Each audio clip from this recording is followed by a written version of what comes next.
Assalamualaikum warahmatullahi wabarakatuh. Selamat pagi. Bertemu lagi dengan saya Siti Febriani, mahasiswa PPG Prajabatan gelombang 1 tahun 2022.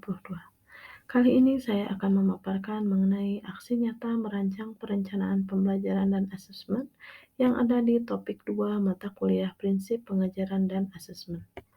Dosen pengampu dari mata kuliah ini yakni Profesor Dr. Rahmat MSI, Ibu Iim Siti Masito MSI, dan Ibu Sri Wahyuni Tansil MPD. Saya sendiri adalah Siti Febriani, mahasiswa Prodi PKN UPI PPG Prajabatan gelombang 1 tahun 2022. Berikut saya sampaikan tugas merancang perencanaan pembelajaran dan asesmen, yakni mahasiswa merancang perencanaan pembelajaran dan asesmen yang efektif, mahasiswa mempresentasikan rancangan pembelajaran dan asesmen yang efektif, serta mahasiswa menyusun rubrik penilaian proses pembelajaran di satuan pendidikan dari perspektif karakteristik peserta didik untuk persiapan kegiatan minggu kelima. Apa yang Anda ketahui dengan konsep pembelajaran paradigma baru dan asesmen yang efektif? Konsep pembelajaran paradigma baru artinya pembelajaran berorientasi pada penguatan kompetensi dan pengembangan karakter yang sesuai dengan nilai-nilai Pancasila. Pembelajaran yang berpusat pada peserta didik serta siklus pembelajaran dimulai dari pemetaan standar, kompetensi, perencanaan proses, dan perencanaan asesmen. Guru memiliki kemerdekaan untuk merumuskan rancangan pembelajaran dan asesmen yang sesuai dengan karakteristik dan kebutuhan peserta didik.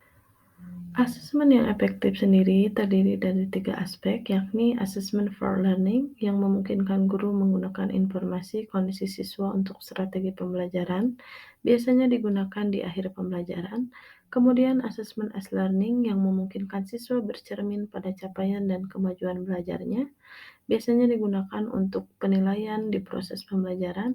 Dan yang ketiga adalah assessment of learning, membantu guru mengukur capaian siswa, biasanya juga digunakan sebagai penilaian dalam pembelajaran. Kemudian, bagaimana semestinya guru merencanakan pembelajaran paradigma baru dan asesmen yang efektif untuk mengukur capaian belajar peserta didik? Berikut saya tampilkan bagaimana tahap perencanaan pembelajaran paradigma baru dan asesmen yang efektif. Ada 8 aspek dari menganalisis capaian pembelajaran sampai kepada evaluasi pembelajaran dan asesmen. Pembelajaran paradigma baru dan asesmen yang efektif perlu memperhatikan prinsip-prinsip sebagai berikut. 1. Tahap dan tingkat capaian peserta didik. 2. Membangun siswa untuk menjadi pelajar sepanjang hayat. 3. Mendukung kompetensi dan karakteristik siswa secara holistik. 4. Pembelajaran yang relevan dan berorientasi pada masa depan yang berkelanjutan. Bagaimana pembelajaran paradigma baru dan asesmen yang efektif untuk mencapai CP yang telah ditentukan? Bentuk pembelajaran paradigma baru, guru di kelas menerapkan pola pikir bertumbuh, growth mindset, dan student learning dalam pembelajaran. Maka, asesmen yang efektif dilaksanakan yaitu ketiga asesmen dengan asesmen as learning mendapat porsi yang lebih besar. Asesmen yang efektif waktunya adalah asesmen diagnostik, ada di awal, dan penilaian kognitif dan non-kognitif. Yang kedua ada asesmen formatif selama proses pembelajaran seperti self-assessment, peer assessment, dan refleksi metakognitif. Asesmen sumatif yaitu di akhir pembelajaran untuk melihat capaian pembelajaran. Contoh, penilaian hasil harian, PTS, PAS, dan PAT. Jenis asesmen, assessment of learning, asesmen pada akhir pembelajaran, assessment for learning untuk proses, dan assessment as learning sebagai proses dan mendapat porsi penggunaan lebih besar. Hasil asesmen dapat digunakan melalui dua hal, yaitu kualitatif, datanya berbentuk deskriptif kondisi, seperti rubrik siswa dan jurnal guru, serta kuantitatif yang berbentuk angka, seperti hasil UAS dan hasil UH. Berikut saya tampilkan bagaimana contoh hasil asesmen di mana guru diberikan keleluasaan untuk memilih bentuk hasil asesmen.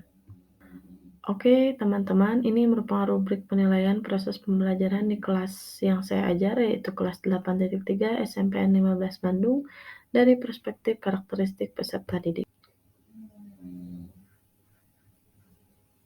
Rancangan pembelajaran dan asesmen yang efektif disesuaikan dengan kemampuan awal dan gaya belajar siswa. Hasil profiling siswa menunjukkan kelas 8.3 sebagian besar memiliki gaya belajar audiovisual, sehingga menggunakan model problem-based learning dengan media Padlet dan learning apps Make-A-Match. Berikut media yang digunakan menggunakan gambar, video, dan audio untuk merangsang minat belajar. Ini merupakan contoh dari media pembelajaran. Bentuk penugasannya seperti ini, jadi melalui learning apps dan melalui Padlet. Nah, asesmen atau penilaian pembelajaran menggunakan penilaian diri dan teman sebaya, kemudian menggunakan kompetensi pengetahuannya diagnostik dan formatif serta sumatif, dan yang terakhir keterampilannya yaitu presentasi dan produk asesmen. Oke, kita akan lihat ya penyusunan rubriknya seperti apa. Nah, ini untuk yang kompetensi sikap bisa dilihat di sini ada kerjasama, rasa ingin tahu, tanggung jawab, dan ada disiplinnya. Nah, ini kompetensi sikap bisa dilihat ya tayangannya di sini. Selanjutnya ini rubrik penilaian kompetensi pengetahuan, bisa dilihat ada penilaian untuk Make-A-Match, ada indikatornya juga, dan ada untuk presentasi. Oke, terima kasih telah menyaksikan video ini. Mohon maaf kalau ada kekurangan. Wassalamualaikum warahmatullahi wabarakatuh.